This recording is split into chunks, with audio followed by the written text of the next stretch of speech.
we know how to grow solar in a much cleaner way. There just hasn't been a market signal that says, please do that. And so our goal is to both create the knowledge that there are widely differing sustainability practices within the industry, but also we are working with a major standards organization to create a very simple third-party verified specification tool that people can just write into their specs that will guarantee that the modules that show up in their project or the modules that feed their PPAs are more sustainable solar, ultra low carbon solar. The Solar Podcast is brought to you by Continental Energy Solutions. I'm Tim Montague, your host. Today on the Solar Podcast, decarbonizing the solar supply chain. My guest today is Michael Parr. He is the Executive Director of the Ultra Low Carbon Solar Alliance. Welcome to the Solar Podcast, Michael. Happy to be with you, Tim. I was so psyched when I learned about the Alliance just a few weeks ago when John Weaver and I were talking about Meyer Burger, which is a well-known manufacturer of manufacturing equipment in the solar industry. And now they're getting into panel manufacturing, and they're pursuing, low carbon solar panel manufacturing. So I'm really glad to make your acquaintance and get the word out about the Alliance to more developers and manufacturers. As always, we would love to start a little bit, Michael, with your background. How did you get involved in the renewables industry, and how do you come to the table? Thanks, Tim. I have 40 years of manufacturing background. I was with DuPont for 30 years, global manufacturing company, and they had a variety of materials that they sold into the solar industry. And a lot of my time in DuPont was spent on sort of manufacturing sustainability with an emphasis on energy. And so we did a lot of work in the solar market around expanding the lifetime of PV modules. This goes back into the 90s and the aughts, where as the industry really began to boom, there were less reliable materials coming into the supply chain. And we really tried to emphasize making sure we use materials that both maximized efficiency as well as the longevity of modules, so that the carbon and other inputs that went into these panels were amortized over as long a lifetime as possible.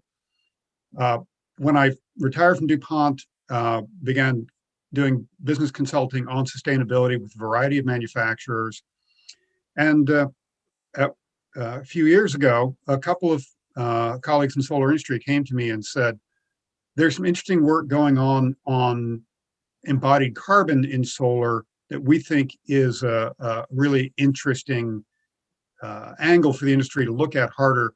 Would you work with us to help us take a deep dive in this? We did that, and that led to this growing awareness of the degree of embodied carbon in solar and the creation of the Alliance to try to raise awareness and give the market better opportunities in module buying.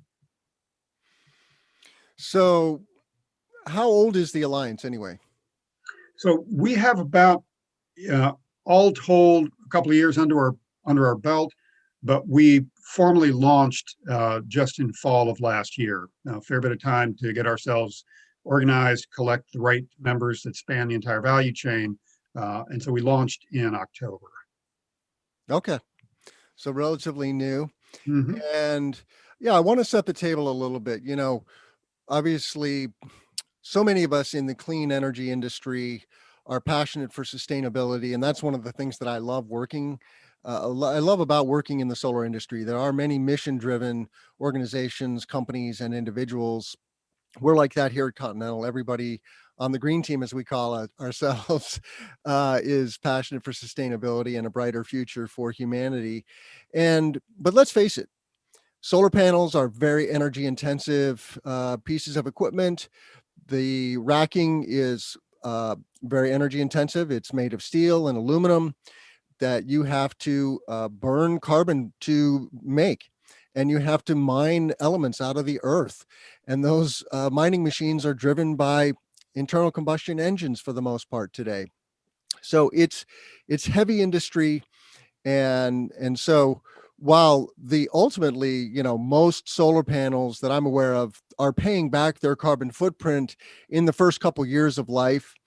So, it is a net win for the economy and for decarbonizing the economy. That's legit, right? I think that science is proven, but we have a long ways to go to make the equipment in the solar industry more environmentally friendly and more carbon neutral. And one example of that we were talking about in the pre-show is the recyclability of solar panels. You're taking semiconductors, which themselves are these sandwiches of and layers of exotic materials, and then you're encasing that in glass and aluminum, and it's meant to be super hard to fall apart, right? Because it has to be out there in the elements 24/7 for 25 years producing energy, right? You don't want these things to fall apart. But the flip side of that is that they are hard to take apart and break down into their constituent elements. And so the task of repurposing solar modules, and there's a whole variety of things that happen to use solar modules. They can just be unplugged and plugged in somewhere else. Many modules will just keep going, right? And that is a real industry now, a growing industry. And make those panels available to people that don't have the resources to buy brand new solar modules. It's kind of like used cars, right? There's a whole aftermarket for used cars in other countries where people will gladly take a 10-year-old car and use it for another 10 years. So how do you attack this problem strategically and methodically, kind of at a high level? Let's start there, and then we'll work down into some of the nitty-gritties of the alliance and how it functions and who the members are. So, our focus is first and foremost on the carbon intensity or embodied carbon in the finished modules. If you look at the history of solar, the industry really started US, EU, Japan. And then the boom took off, and China said, there is a technology we're going to lean into. And so most of the growth in the solar industry in the last 10 or 15 years has happened in China, which has meant we could scale up really rapidly. It has driven price down. It's had some positive benefits, but it's had some net negative benefits that aren't widely recognized at the same time. If you look at the grids in US, Japan, and Europe, in the last 15 years, they've gotten progressively cleaner and cleaner and cleaner. You look at where solar has grown in China, it's gotten dirtier, dirtier, and dirtier. Most of the really energy intensive components of solar are made in Western China, in Inner Mongolia and Xinjiang province, which we've been hearing a lot about for a variety of reasons in recent years. Polysilicon, which is the starting point for the vast majority of panels in the world, the crystalline silicon panels, very energy intensive to manufacture, and that's all coal-fired. And so you've got this profound irony. They now make half of the world's polysilicon in Xinjiang. China now has more than 3/4 of the ingot and wafer and cell module manufacturing. So at least half of the panels in the world now are from coal-fired power. So imagine coal-fired solar. Is that really the goal?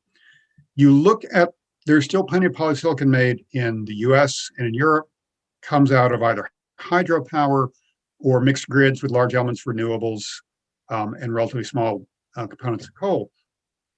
So what you see if you compare those two supply chains is a dramatic difference in embodied carbon between the two. And these are all commercial modules out in the market today. So at the highest level, our goal is to educate the market that all solar is good, but not all solar is equal. And you have a choice in how you buy, and merely by how you buy solar, you can avoid significant supply chain emissions in the solar industry that amount to billions of tons of carbon in the coming years as solar booms. The other thing I would note is if we don't act broadly, and most of the growth in the solar industry in the next 10 or 15 years occurs just like it did in the last 10 or 15 years, largely based on coal-fired electricity, we're going to see dramatic growth in carbon emissions because of solar, which is it's kind of hard to wrap your head around, but an undesirable outcome. I'm not quite following you there. The undesirable outcome is that we're making solar panels with coal, Correct. even though we're cleaning the grid, right? We're making the energy transition to wind and solar, but it's still going to be fired with coal. Who is working on that alternative to making ingots without burning coal? The good news is there are companies across the solar supply chain. If you look at the members of the Ultra Low Carbon Solar Alliance, we have polysilicon producers, we have ingot wafer producers, cell and module, all of whom are decarbonizing their operations through the use of renewable energy, through the use of closed loop manufacturing, internal recycle, all sorts of energy efficiency measures, so that a module that comes out of the cleaner solar supply chain has half the embodied carbon as a module that comes out of that Xinjiang-based polysilicon and Chinese-based solar industry. The good news is we don't have to have a future of coal-fired solar. It's really a pretty straightforward solution, which is simply, hey, Amazon, hey, Google, hey, NextEra, the next panel you buy or the next PPA you sign, just specify the use of ultra low carbon solar, and you will both get all the performance you expect, commercial modules that are in the market today, fully competitive on price and performance. They just don't happen to be made with virtually 100% coal-fired electricity. And so the beauty of this is, unlike many places where trying to get at so-called scope 3 far upstream supply chain emissions, which can be really hard, we're making it really easy to get at scope 3 emissions in the solar supply chain. Break that down for us, if you would. What is that scope scale? So if you at the simplest level, if you look at a module that comes out of the Xinjiang poly and a subsequent Chinese supply chain, is almost the emissions contained in that panel are equivalent to burning about 650 pounds of coal. Just a big pile of coal. You look at that at the level of a global industry and the projected almost 10x growth in solar out through 2050, billions of tons of excess carbon emissions, simply by where the poly starts and where the manufacturing goes on. And to be clear, China can make cleaner solar panels. If you go to Eastern China, to Yunnan, Sichuan province, they have hydro-based poly already. They've elected to build all the most recent capacity in Western China that is coal-fired. There's hydro capacity in the US, there's hydro capacity in Europe. We know how to grow solar in a much cleaner way. There just hasn't been a market signal that says, please do that.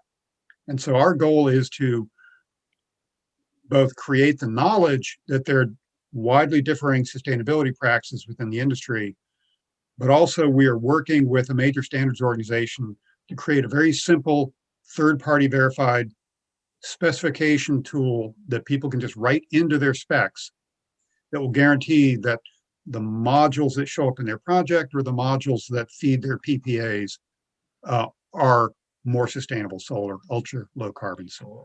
But so technologically, you're making the silicon with electricity. It's just a question of how you're getting the electricity.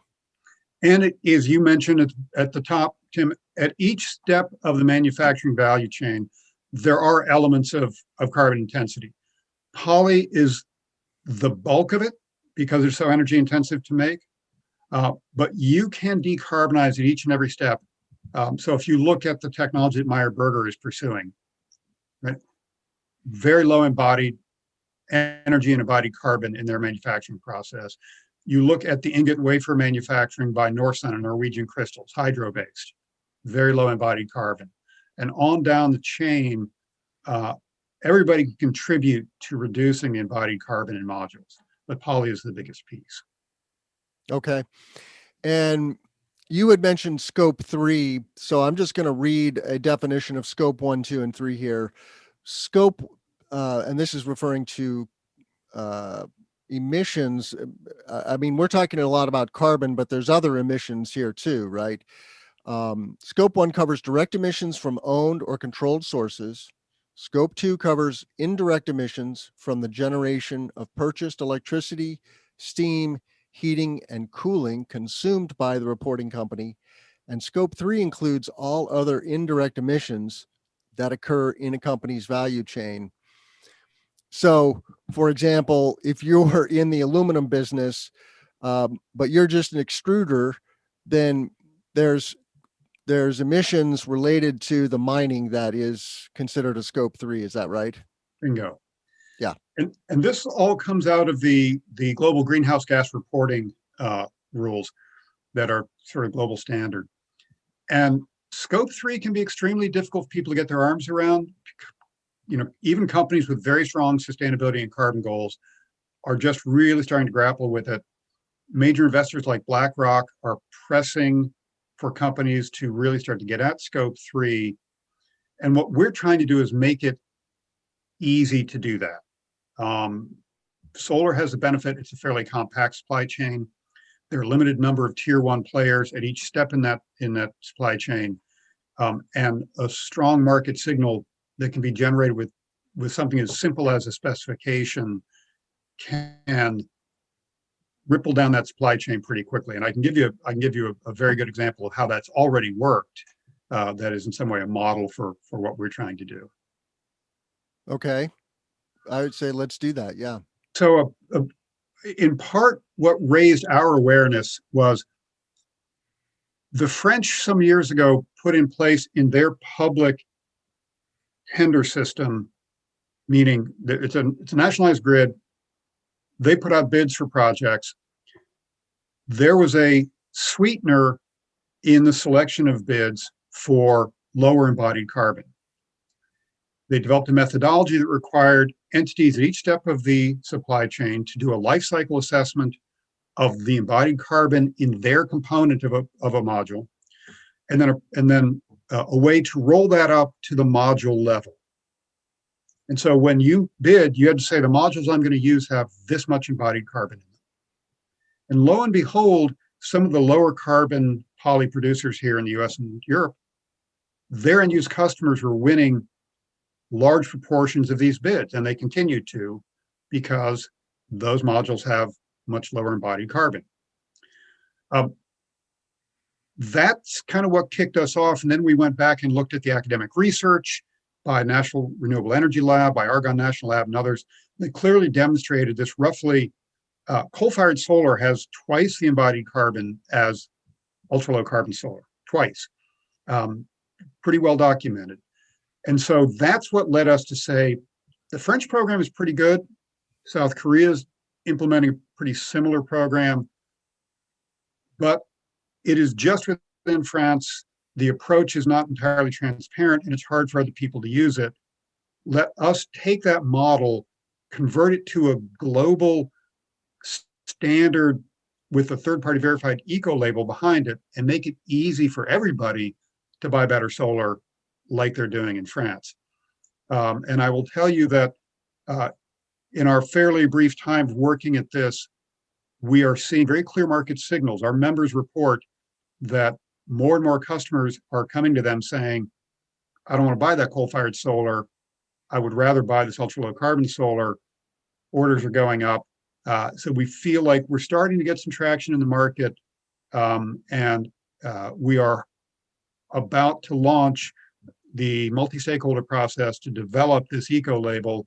And ideally within a year, it's going to be really easy for every major solar buyer to simply write this into their bid specs. And you're seeing this start to develop already. The Renewable Energy Buyers Alliance, is already working to expand sustainability considerations in their model bid specs for their members. We think this is a very natural evolution of that. What was the name of that organization? The Renewable Energy Buyers Alliance, REBA. And REBA is, if you will, it's kind of the club of big solar buyers. And it's a place for folks to come together to collaborate on how to expand the scope and scale of renewables in corporate purchasing. Yes, that rings a bell. For example, Walmart, I think, is a member of REBA. Yep. Great organization. Yeah.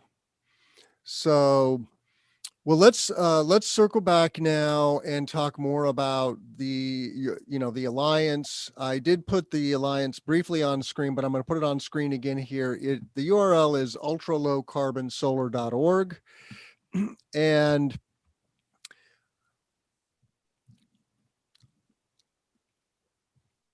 let me just get this on screen. You can also find us on LinkedIn and Twitter, should you be so inclined. Yeah, great. So let's recap, if you would, how the alliance got started, and let's talk about the let's walk through this all modules are not created equal phenomenon, and then we'll talk a little more about the members and how organizations can get involved and what does that mean to be involved, because I would imagine that could, it's a double edge, right? Everybody has good intentions, but it takes time and money probably to truly participate in this process. So, I'll take you back to this French program to try to source lower embodied carbon modules for public projects. That sort of was the signal flare that said, that's something we frankly had not thought a lot about. Let's look into this. We found academic research that said, sure enough, there are major differences in supply chain emissions, depending on where these energy intensive components of the solar modules are made. We dug into it. It's real, the numbers are meaningful. And knowing that most, in the West at least, most solar buyers are buying to avoid carbon emissions, we thought it would be both meaningful to those buyers that much of the solar in the world is being made with coal power, and that there would be a natural market preference for ultra-low carbon solar. These are modules that are in the market today. This is not some emerging whiz-bang technology. It's simply about what part of the supply chain you source from, that people would have a natural preference to get better solar if they could. And so our goal is to educate the market about the availability of ultra-low carbon solar, educate policymakers about it so they can bake that into their considerations, how they develop policy, and develop this specification methodology eco-label that makes it very easy to specify better solar and have a high level of confidence that what gets delivered to you is in fact ultra-low carbon solar. So we're a membership-based organization. All of our members demonstrate that they are contributing to ultra-low carbon solar, both in their current operations, but also in their long-term planning, because decarbonization is it's a destination and a journey. It's not where we are in all cases today, but everybody's trying to get better incrementally and to avoid this next big tranche of solar growth being coal-fired. Okay. You point out that the solar industry is exploding and it's grown 2,500% since the year 2000 in a mere 20 years. And now we're really just, we're here and we're about to go vertical. It looks vertical when you look at the growth curve, but it's truly now globally going vertical. And so this is very important. This is something that we need to take seriously, and because it's only going to slow us down, right? The longer we produce high carbon solar panels and solar arrays, the slower the transition, to get back to 350, basically, right? We talk a lot about the energy transition. We don't talk a lot about getting back to 350. We're already over 400 ppm, Michael. So time is of the essence. And so, I'm really, really happy that this work is going on. So what, in a nutshell, though, if you're talking to a potential member that's making old school coal-fired solar panels, what is a ultra low carbon solar panel, and what are the options that these companies have? Because let's face it, if you're a manufacturer in a region where the grid is powered by coal, it's not a flip of the switch. Yes, you could move your factory. That would probably be the most efficient thing, to move it to a place where you can get clean power. Of course, you can clean the grid. And China, to its credit, China does have a 100-year plan to go completely net zero. I think by 2060, their goal is net zero.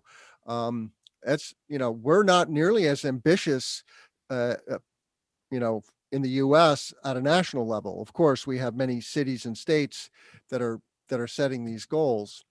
But what is ultra low carbon, other than saying, well, you get clean electricity and you use that to make the solar panels?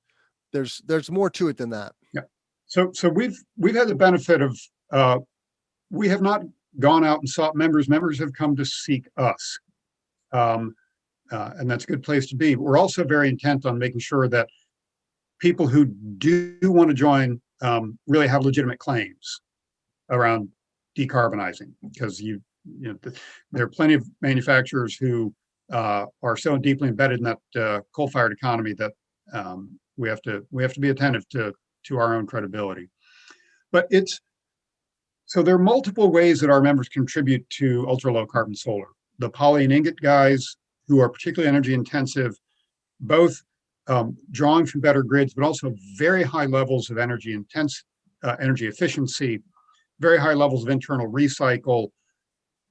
Whether it's within some of the poly producers, their plants are so buttoned up that some of the process chemicals they use have average lifetimes of 35 to 40 years within the system, meaning it just keeps getting recycled, reused.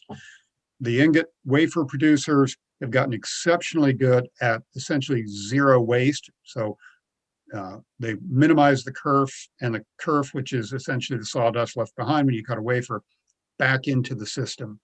And on down the line, it's both the grid you draw from, it's how well you run your facility, and how low your energy use is. You can look at technology options. One of our members for solar, their thin film technology, where they deposit their semiconductor photovoltaic material directly on glass, inherently more energy efficient technology. And they also have an internal recycle program with their customers. One of our members is developing an entirely different wafer technology that doesn't start with an ingot, but essentially melts and squirts individual wafers, and that cuts out a significant amount of energy in the process. So there are a lot of different ways folks can contribute to this. In terms of how the existing portions of the industry that are now very carbon intensive, how do they change their direction? I would think of this, Tim, as a two-stage process. In the first stage, right now, you've got lots of ultra-low carbon polysilicon capacity in the US and in Europe, excess capacity, plants that are operating at a portion of their full capacity. So you could very quickly, just by market demand, ramp up the cleaner poly production and use, which would ramp down some of the high carbon poly production. Right? You're just shifting market preference within the existing structure. Longer term, and that's a good start, but longer term, what we need to make sure we do is not just put better poly and better solar in the US and EU markets and have all that coal-fired solar continue to be made and sold elsewhere. We need to send a signal that decarbonizes the value chain going forward. So the next big tranche of build out is cleaner. And that is to send a global signal that coal-fired solar is not going to be the way forward. And we're already seeing some signs of this. Jinte just announced a major build out of a new plant in Inner Mongolia, which is right now very much like Xinjiang, almost all coal-fired.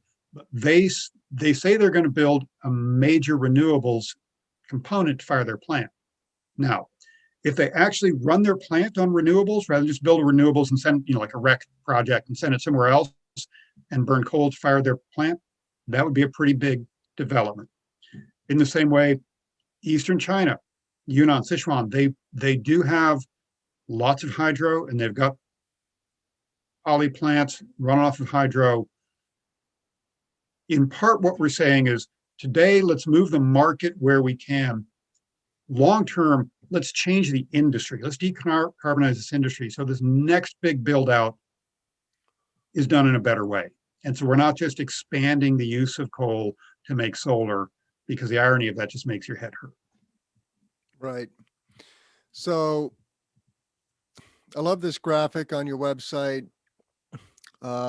basically showing the value or supply chain, right? You've got polysilicon, ingots, and wafers. That technology that you mentioned, are you referring to kerfless wafer technology where they're kind of printing the wafer? Yeah. Yep.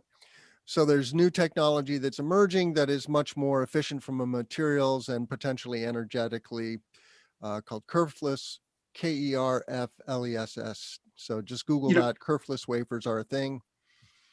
And then to the cell is the building block of a solar panel, where it's really it's a functional electronic basically that then is just patched into a much bigger array called a solar panel or a solar module.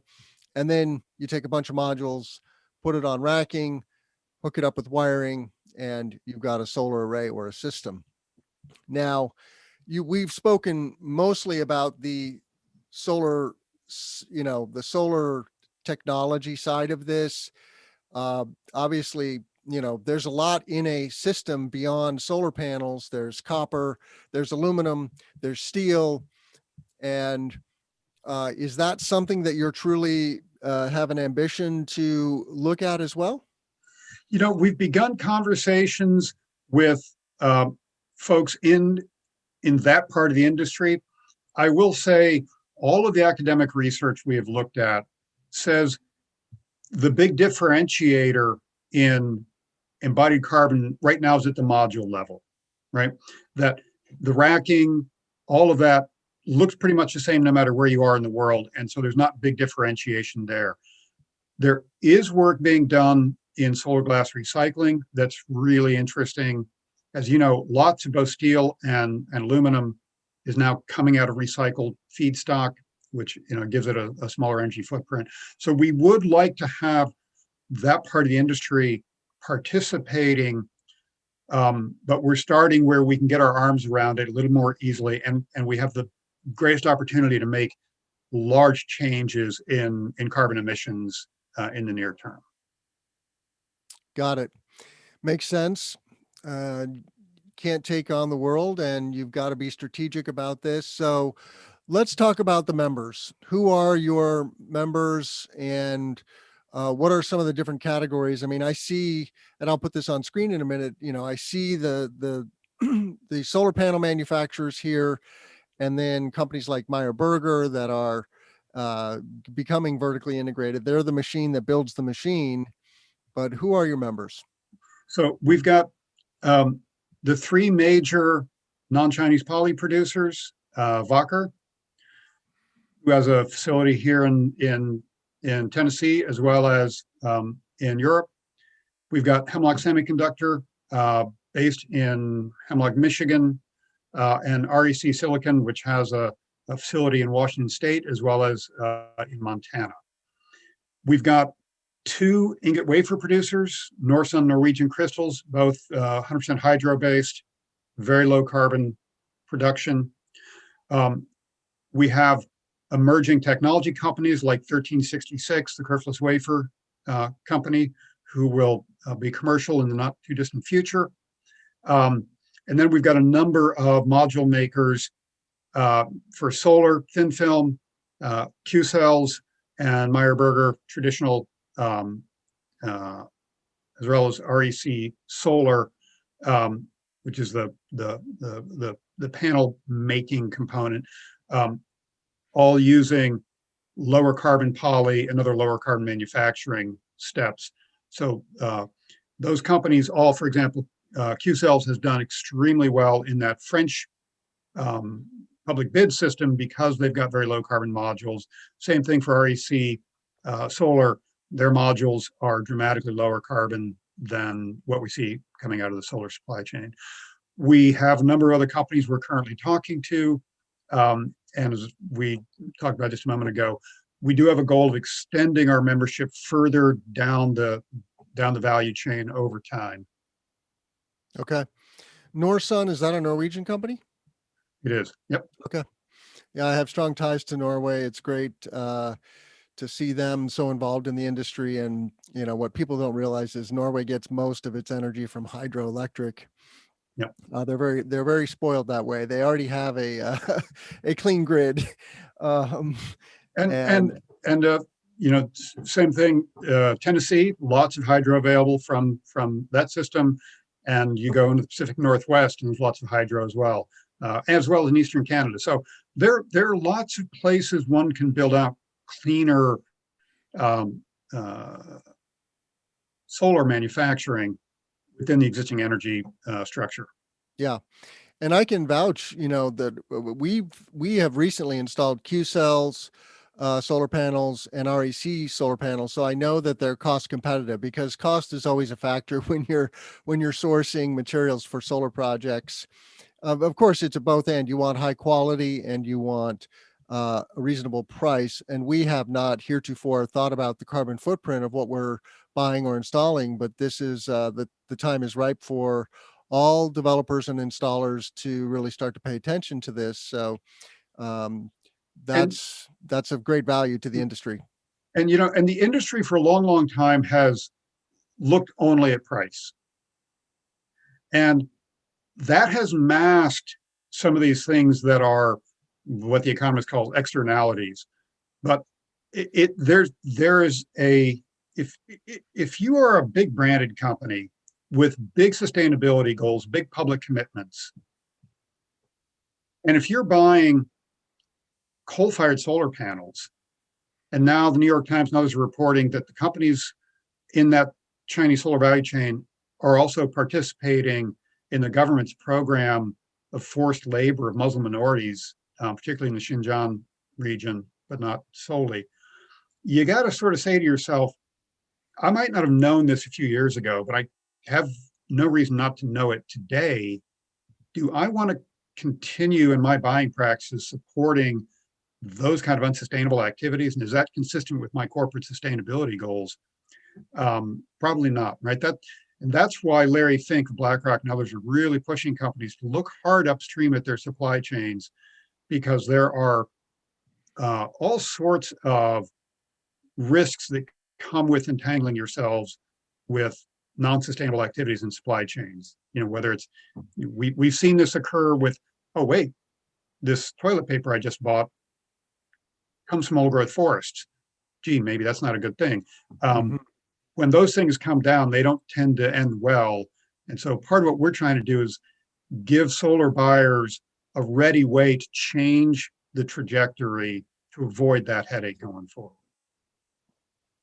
So the goal is to have solar panels that have 50% less carbon footprint than traditional.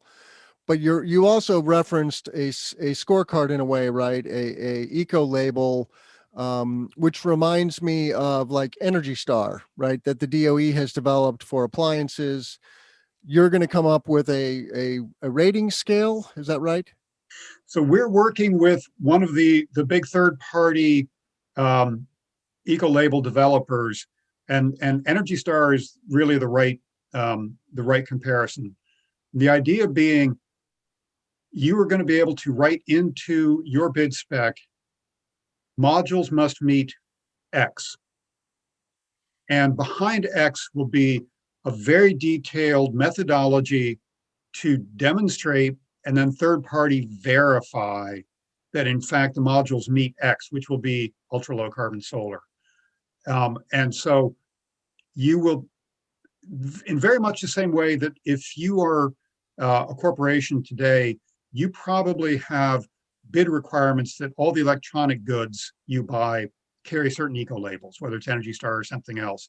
This will be just another one of those things that you put into your standard procurement activities, and it will make sure that you decouple yourself from some of these unsustainable practices in the solar supply chain without having to do a great deal of work to do it. Yeah, excellent.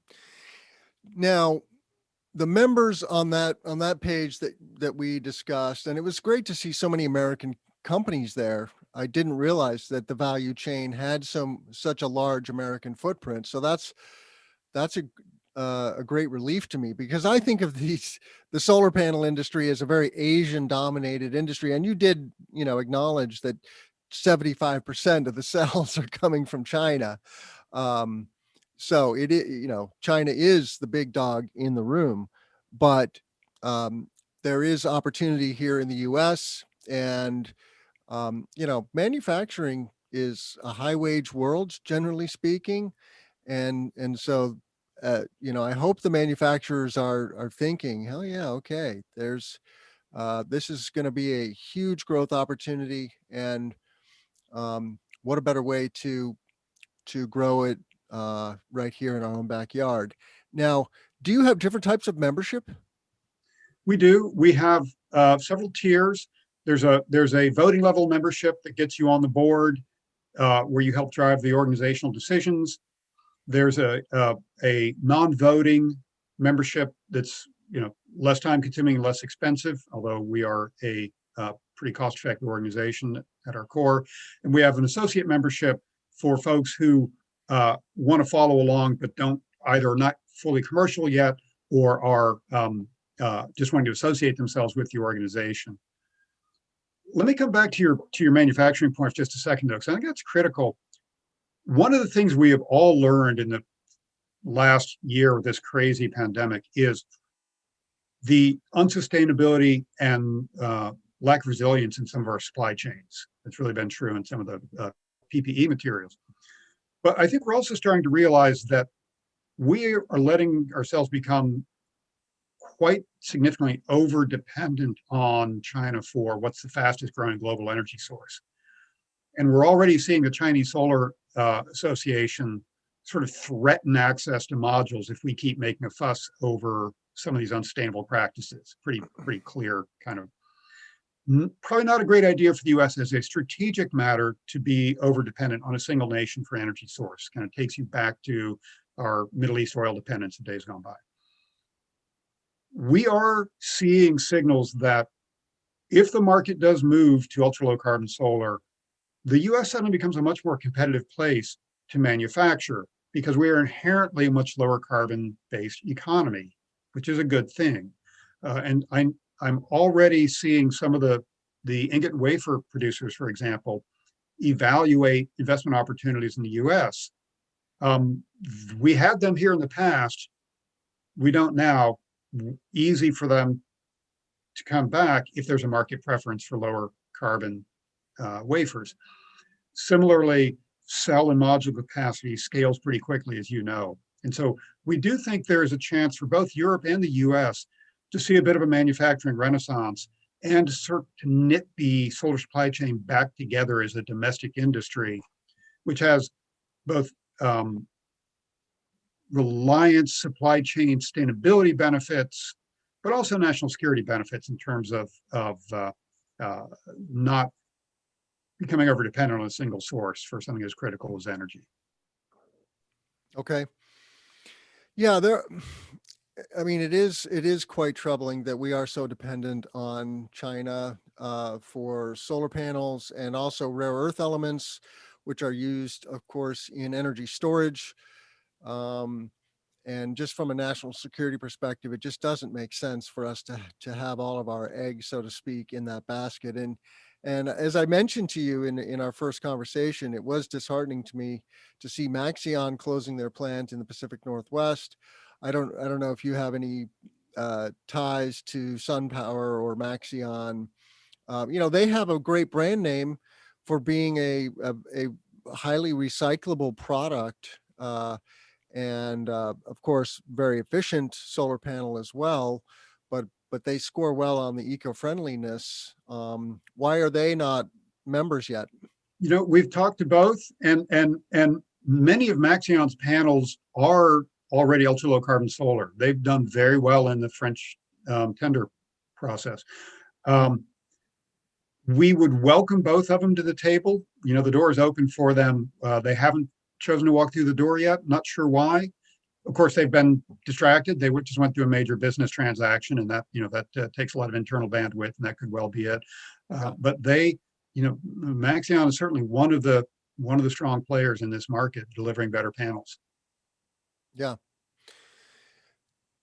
Now, what about related industries? I think of PVEL and DNV. Is there an opportunity to collaborate with organizations like that? We think there absolutely is. I mean, if you think about the push to electrify more and more of the U.S. economy, California is trying to electrify all homes. GM is saying they're going to go all electric in their motor vehicles. And all of the major auto companies are rushing into the electric space, which is great. If we power our cars with coal through coal-fired solar, you got to think maybe we missed something there. And so I absolutely think that all the interests, whether it's storage, whether it's electrification, people pushing for a cleaner energy system need to push for cleaner supply on the grid, which means they need to push for cleaner manufacturing and supply chain. And so we do see significant opportunities for collaborations broadly across this energy transformation space. Mm-hmm.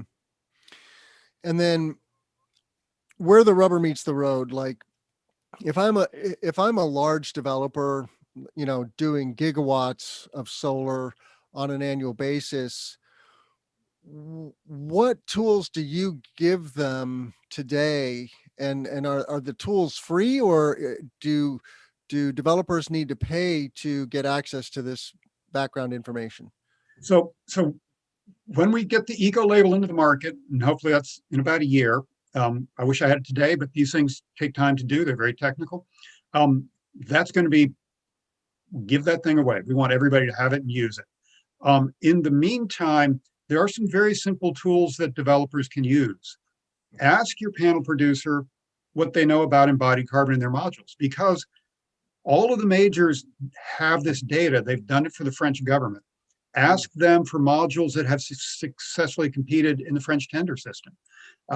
You'd be surprised how readily available this is. If you simply said, every module producer must give you the embodied carbon value for the modules they propose for a project, you'd have them right in front of you based on the French tender methodology, which is a standardized method based on well-regarded life cycle analyses. And you could simply say, all right, here's the best price versus embodied carbon. I'll buy that. This is not hard. That's great. Well, what else should we talk about? We just have a couple minutes left, Michael. I really appreciate you coming on the show, and we can revisit this as the alliance grows and you develop this eco label. Look forward to seeing that come out. But what else should people know about the alliance and how to interact with you? So you can readily reach us through the website. You can reach us through LinkedIn and Twitter as well. Reach out. I will get right back to you, because We're trying to expand this conversation. We are looking for people with energy and good ideas. I will say, if you think about your audience, Tim, the developers, I would encourage them, even if you're not quite ready to jump into the deep end on ultra low carbon solar, at least start asking the question, right? Start doing your research, talk to your module suppliers, talk to them about their awareness of embodied carbon, where they're going in their own manufacturing footprint. Because these things send the signal, right? They send the signal that we all need to start thinking about this more seriously and start orienting our businesses around it. I think developers will find our job is to get their customers to push for ultra low carbon solar. But we also are hearing from developers that they're interested in marketing ultra low carbon solar because they see the value of it as a marketing tool because of the reason their customers are buying solar. So we think we can come at this problem from both ends here.